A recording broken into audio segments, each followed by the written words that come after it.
Okay, so who's ever had a job where you just wondered, why am I doing this task? It seems so, yep, heaps of people, right? Inefficient. Picture this guy. He used to be me, or I used to be him.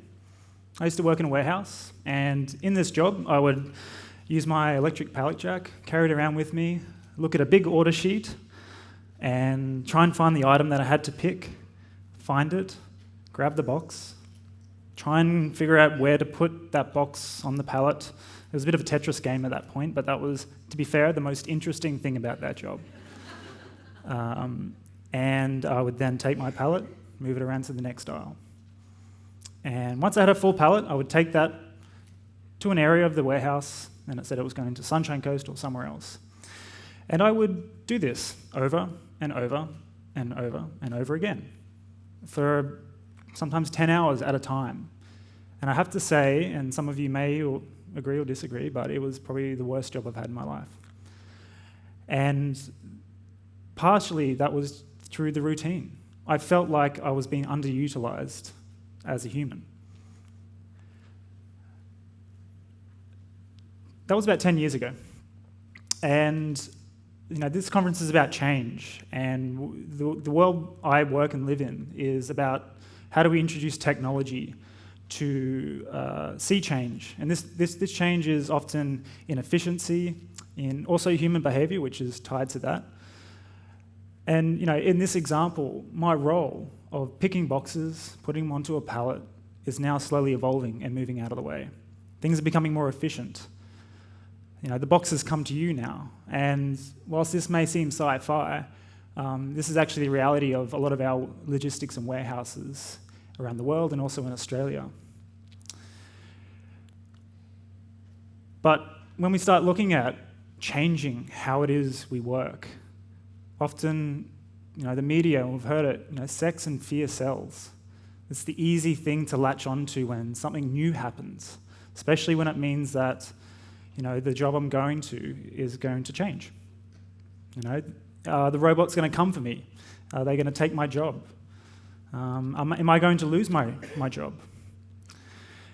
And I guess what I want to be talking to you all today about is the types of change we will be seeing in our workplaces, but also the types of perspectives that we also need to take when we start implementing this change, especially when it comes down to something like technology, which is initially something to be looked at as fearful, because maybe we don't understand it. Maybe we don't understand what it can do for us, or maybe we don't understand what we as humans bring to the work. So I like to work with different customers to identify their problems and challenges whenever we look at solving any efficiency or quality management issues in the workplace. And often it starts with looking at the task. And so we'll look at a whole range of different actions they're doing. We put GoPro cameras on their heads and watch them perform their work and do a task analysis. Listen to them, interview them, watch what's happening around them to see maybe if they're making errors on the job, maybe there's a distraction or other factors around them that are causing that. But at the end of the day, a lot of the issues that we are trying to resolve actually stem from the more routine tasks, because we switch off when we're performing routine tasks. And there's a lot of data coming out around the jobs that are happening now and also the jobs of the future. And those of the routine, the jobs of the hands, those are starting to be phased out because we are finding inefficiencies in our systems, and we're finding technological solutions that may address those.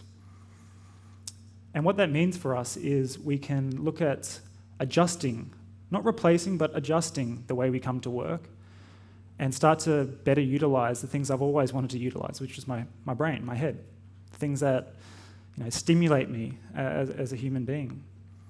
And even more importantly, there's the tasks and skills that rely on the heart. These are the things that we often don't have time for.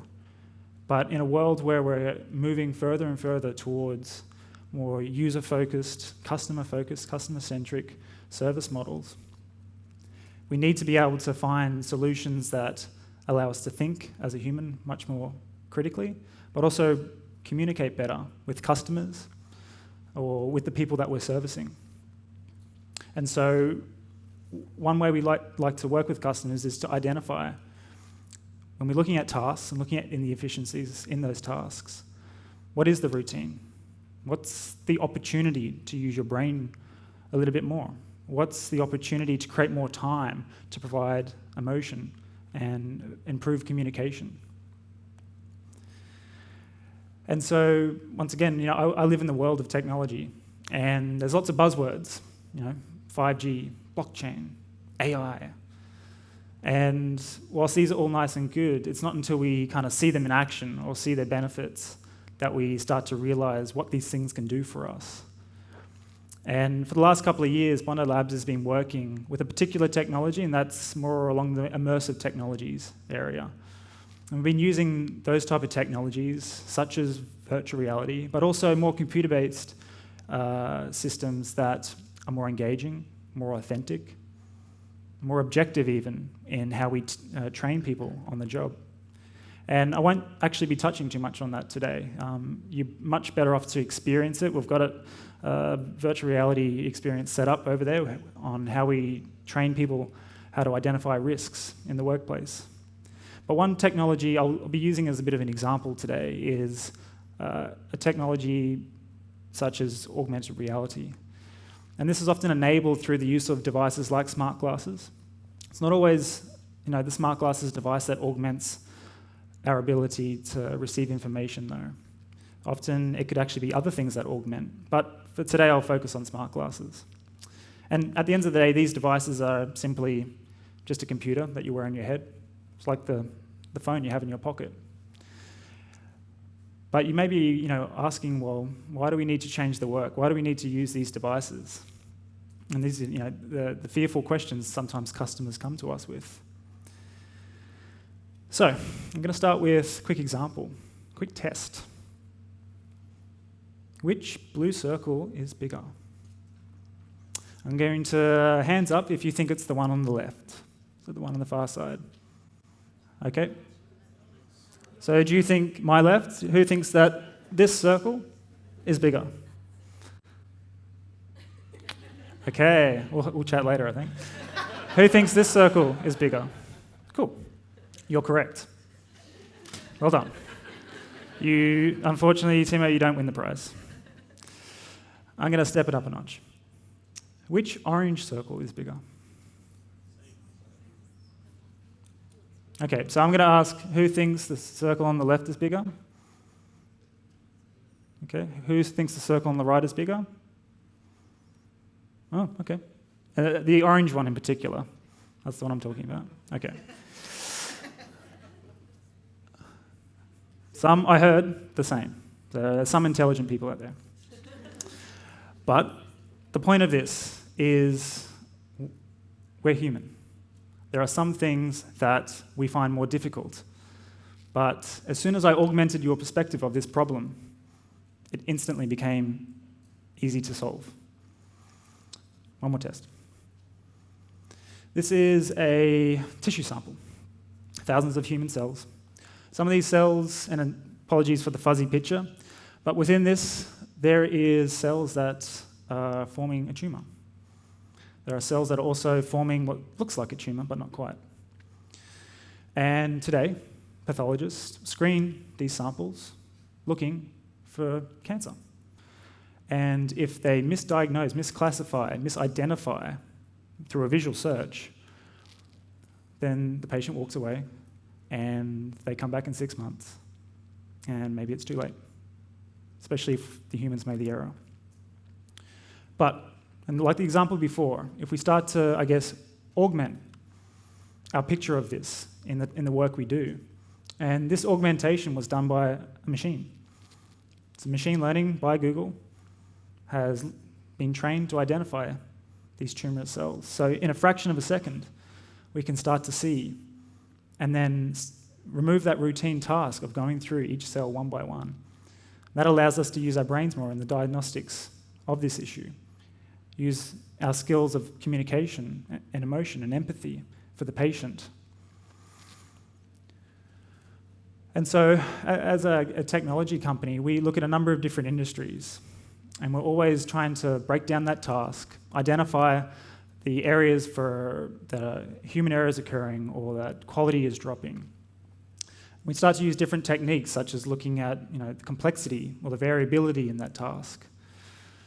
And we break it down and we start to map and identify what parts of technology can assist or augment someone's ability to make improvements, because those improvements may lead to someone surviving much longer, improve the reputation and profitability of a company. And so there's often a lot of responsibility on that human error that can occur.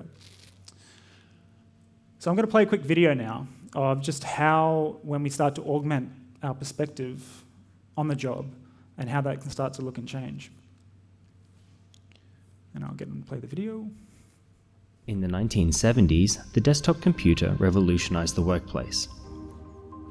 There have been many advances in technology over the past 50 years, yet we still rely on our hands as our main method of computer interaction. We use our hands to do many things at work, and find it difficult to use the computer at the same time. Thankfully, smart glasses can help. These glasses are equipped with cameras, microphones, and displays, and can allow us to interact with technology hands-free. They open up new opportunities to improve productivity, better communicate with our peers, and engage with new connected environments. Consider the laboratory. Lab equipment and tasks can be complex. Knowledge of these machines comes from large physical manuals, which are difficult to read and store. This is leading to operator error and is damaging, costly, and potentially deadly. Smart glasses allow you to ask for directions with your voice and have them displayed directly in your field of view.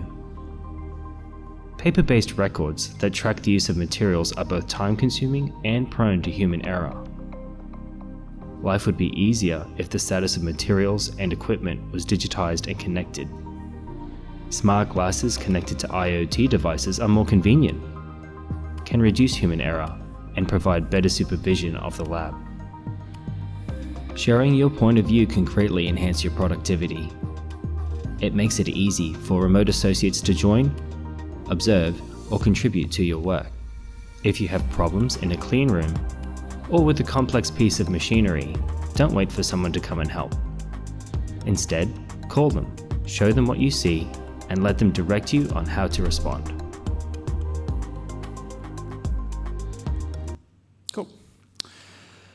So that gives you a bit of a sample of what an emerging tool or technology will start to come and not replace what we do in the way we work, but change the way we work. But I've been working in this space for some of you, a short amount of time, let's say 3 or 4 years.